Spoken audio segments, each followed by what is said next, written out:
संभल के जज पुलिस के खिलाफ एफआईआर का आदेश देते हैं और कुछ ही दिनों बाद उसी जज का तबादला हो जाता है। उनकी जगह जिस जज की नियुक्ति होती है, इससे पहले वो संभल जामा मस्जिद के सर्वे का आदेश दे चुके थे। अब सवाल यह है कि क्या यह सिर्फ इत्तेफाक है या इसके पीछे कोई दबाव।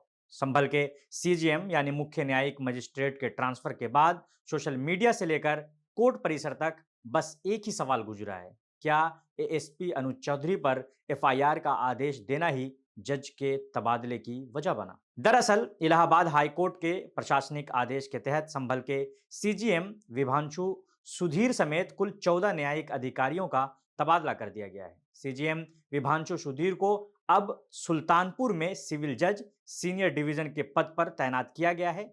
लेकिन यह तबादला ऐसे समय में हुआ है जब कुछ ही दिन पहले इन्हीं सीजीएम विभांशु सुधीर ने नवंबर 2024 के संभल हिंसा मामले में सीओ अनुज चौधरी समेत कई पुलिस अधिकारियों के खिलाफ एफआईआर दर्ज करने का आदेश दिया था और यहीं से पूरे मामले ने आग पकड़ ली। लोग पूछ रहे हैं, क्या यह महज एक रूटीन ट्रांसफर है या फिर एफआईआर के आदेश की कीमत एक जज को चुकानी पड़ रही है। अब बात करते हैं नए सीजीएम की। संभल के नए मुख्य न्यायिक मजिस्ट्रेट के तौर पर आदित्य सिंह की तैनाती की गई है। इससे पहले वो सिविल जज यानी सीनियर डिवीजन थे और उन्हीं के आदेश पर जामा मस्जिद सर्वे कराया गया था। अब उन्हें सीजीएम बनाया गया है, जिसे प्रशासनिक तौर पर प्रमोशन माना जा रहा है। यानी एक तरफ पुराने सीजीएम का ट्रांसफर और दूसरी तरफ नए सीजीएम को प्रमोशन। इसी वजह से इस पूरे फैसले पर सवाल और गहरे हो गए हैं। अब जरा पीछे चलते हैं और समझते हैं कि मामला शुरू कहां से हुआ। नवंबर 2024 में संभल हिंसा की बड़ी घटना हुई थी। पीड़ित पक्ष ने अदालत का दरवाजा खटखटाया और आरोप लगाया कि पुलिस की कार्रवाई में लापरवाही और ज्यादती हुई और उसी से गोली चली थी और उन गोली से एक नौजवान लड़का घायल हो गया था। मामले की सुनवाई के बाद सीजीएम विभांशु सुधीर ने सीओ अनुज चौधरी समेत कई पुलिसकर्मियों के खिलाफ एफआईआर दर्ज करने का आदेश दे दिया। यह आदेश इसलिए भी अहम माना गया क्योंकि आमतौर पर पुलिस अधिकारियों पर एफआईआर के आदेश बहुत कम देखने को मिलते हैं। लेकिन इसके कुछ ही दिनों बाद सीजीएम का तबादला हो गया और यहीं से लोगों के मन में शक पैदा हो गया कि क्या न्याय करने की यही सजा है। अब इस ट्रांसफर के खिलाफ संभल में वकील सड़कों पर उतर आए हैं। कोर्ट परिसर में जोरदार प्रदर्शन हुआ। सीजीएम विभांशु सुधीर को वापस लाने की मांग की गई है और मुख्यमंत्री योगी आदित्यनाथ के खिलाफ नारेबाजी भी हुई।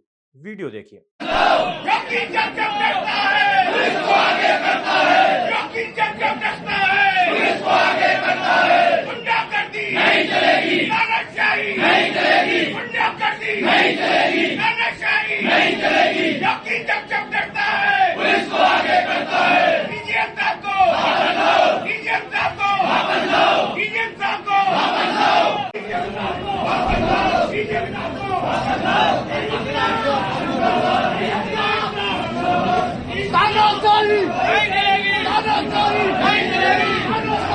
वकीलों का साफ कहना है कि अगर कोई जज पुलिस के खिलाफ आदेश दे और उसके तुरंत बाद उसका ट्रांसफर हो जाए तो ये न्यायपालिका की आजादी पर सीधा हमला माना जाएगा।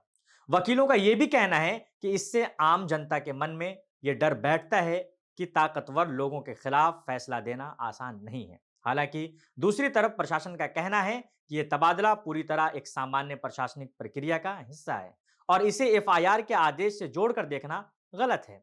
हाईकोर्ट की ओर से भी तबादले की वजह को लेकर कोई अलग से आधिकारिक बयान नहीं आया है, लेकिन सवाल फिर भी वही का वही है। क्या टाइमिंग सिर्फ संयोग है या फिर इसके पीछे कोई दबाव काम कर रहा था।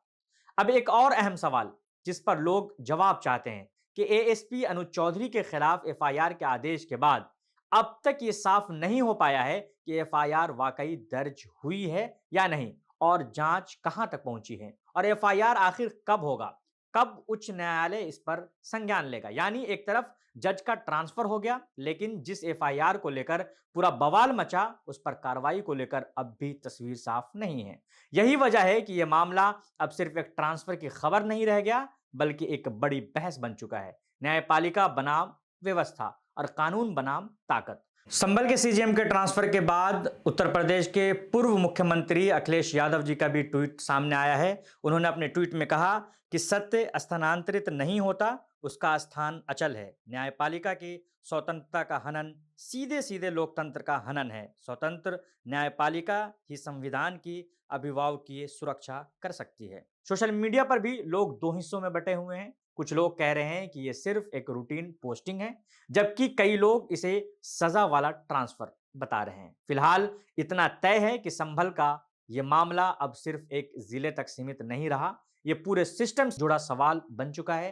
क्या पुलिस पर सवाल उठाने की कीमत एक जज को चुकानी पड़ेगी, और क्या आम आदमी को वाकई निष्पक्ष न्याय मिल पाएगा? अब सबकी नजर इस पर टिकी है कि क्या एएसपी अनुज चौधरी के खिलाफ एफआईआर पर कोई ठोस कार्रवाई होती है, और क्या वकीलों के विरोध के बाद प्रशासन या हाई कोर्ट इस पूरे मामले पर कोई स्पष्टीकरण देता है या नहीं। संभल से जुड़ी इस बड़ी खबर पर आप क्या सोचते हैं, कमेंट बॉक्स में जरूर बताएं। तमाम छोटी बड़ी खबरों के लिए आप देखते रहिए इनकलाब हिंदी। मैं कामरान सैफ।